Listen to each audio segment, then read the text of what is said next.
of Bhaktivinoda Thakur. And the first version, 1.0, was Gaudiya Math. And ISKCON was version 2.0. And we will not be version 3.0. Because the need for that is now past. We don't need to imitate the Western religions anymore. The purpose of doing that is complete, is fulfilled. And because this style of organization brings certain problems that we do not want. We do not want to inflict on our disciples either. So our style is going to be the original Vaishnava style of an esoteric school, where you have a self-realized soul, Babaji, who is teaching some brahmacharis, and if anybody wants to become sannyasi, that's fine, but that means they have to travel and preach. They can't stay in the ashram. This business of sannyasis sitting in one place, staying in the ashram, is not Vedic. In Vedic society, the sannyasis who wear saffron are called parivrajaka-charya. There's 4 stages of sannyas. Bahuda, Kuticha, Parivrajaka-charya, and Babaji. The Babaji can do anything they like. But Parivrajaka-charya, they have to travel. They must travel. If they don't, then they incur sin. And we see that when the sannyasis become temple president and they stick in one place, then they gradually become attached, they get into politics, everything is ruined. So this is not correct. We don't follow this. If someone wants to become sannyas and travel and preach, that's very nice. But don't stay in one place. Don't let the grass grow. Stay a rolling stone. Anyway, popular, number 44. Any person who is very dear to people in general is called a popular man. As for Krishna's popularity, there is a statement in the first canto, 11th chapter, verse 9 of Śrīmad-Bhāgavatam, that deals with his returning home from the capital of Hastinapur. While he had been absent from Dwarka at the battle of Kurukshetra, all the citizens of Dwarka had become morose. Then when he returned, the citizens joyfully received him and said, "Dear Lord, while you were absent from the city, we passed our days in the darkness of night. As in the darkness of night, every moment appears to be a long duration of time. So while you were gone, every moment appeared to us like millions of years. Your separation is completely unbearable to us." This statement shows how popular Krishna was all over the country. A similar incident occurred when Krishna entered the arena of sacrifice arranged by King Kamsa for his death. As soon as he entered the place, all the sages began to cry, "Jai, Jai, Jai," which means victory. Krishna was a boy at that time, and all the sages offered their respectful blessings to him. The demigods who were present also began to offer beautiful prayers to Krishna. And the ladies and girls present expressed their joy from all corners of the arena. In other words, there was no one in that particular place with whom Krishna was not very popular.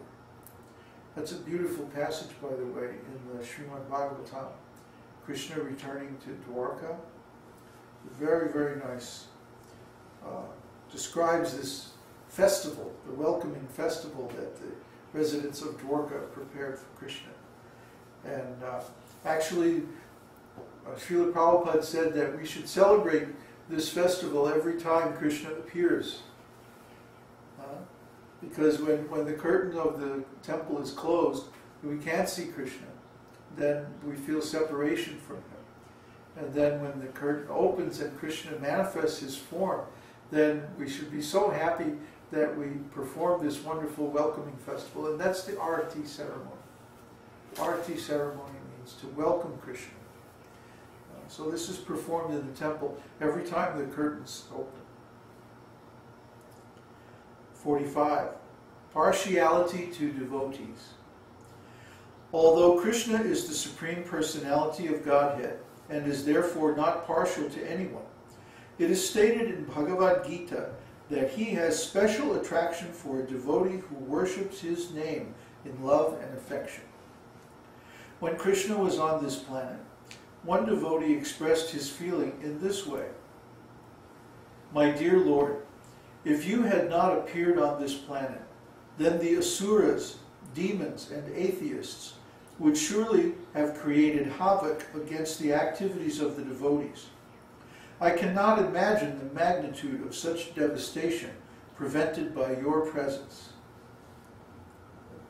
From the very beginning of his appearance, Krishna was the greatest enemy of all demoniac persons.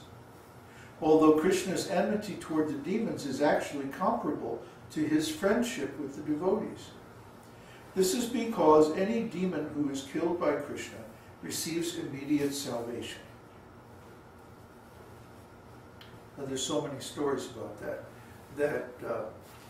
The demons, when Krishna would kill them, they would get moksha.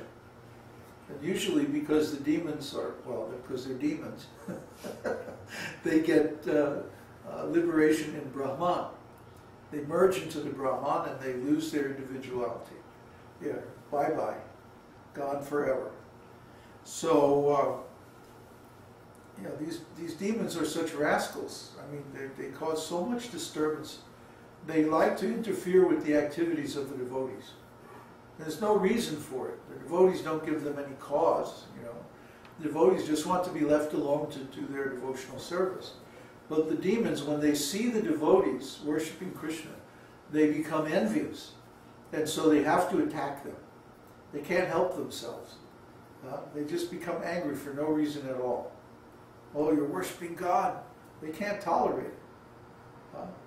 They can't tolerate that anybody would worship the Supreme Lord. And this is the mark of a demon. This is the symptom of a demon. That when they see someone worshiping God, they become absolutely intolerant. So we should understand that in today's world, most of the great leaders and so on are demons. They have all these symptoms. They can't simply follow the laws of God. They can't just leave the devotees alone in peace. They have to always create some disturbance which interferes with the activities of devotional service. And, they're killing the cows, they're miseducating the children, they're covering up the Vedic literature, trying to make it a secret, trying to make sure nobody reads it or understands it properly. And then they want to take credit for so many ideas that are actually given in the Vedas and so on and so on. It goes on and on. It's like once you discover the scale of the deception that has been foisted upon the people of this planet, you become amazed, overwhelmed, because it turns out almost everything that we are taught, almost everything that we hear is somehow distorted.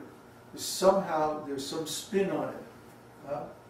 Maybe partially true, but the way in which it's presented is false, or leads to false conclusion, or leads to wrong activity or wrong understanding. So in this world, everyone is thinking that, oh, it's okay to enjoy material sense gratification. It's okay to, work for some company and be exploited, and the shareholders are getting all the profits, and the execs are getting all these bonuses. But I think people are starting to get tired of this. I think they're really starting to see now, especially these banks and insurance companies, that they went bankrupt because of their greed, basically. And then the government takes the taxpayers' money and borrows against it, and then pays trillions of dollars to these rascals to keep their companies going. And what do? They give their executives the biggest bonuses ever. The same guys who ran the whole company into the ground, and they're getting the biggest bonus payouts ever in the history. Now, you know, there has to be something wrong with this, folks. You know, this is not ethically sustainable, or what to speak of, pure. You know, they should ride those guys out of town on a rail, you know, and put people in charge who know what they're doing, who have some ethical principles, who have some, you know, obligation to benefit the world and the public and like that. But since the ethics of these corporations is only to benefit themselves, pure greed, so they do all manner of nonsense. And they not only get away with it, they get rewarded for it. Well, this is demoniac. This is precisely demoniac. So we don't endorse and we don't tolerate this kind of rascal nonsense.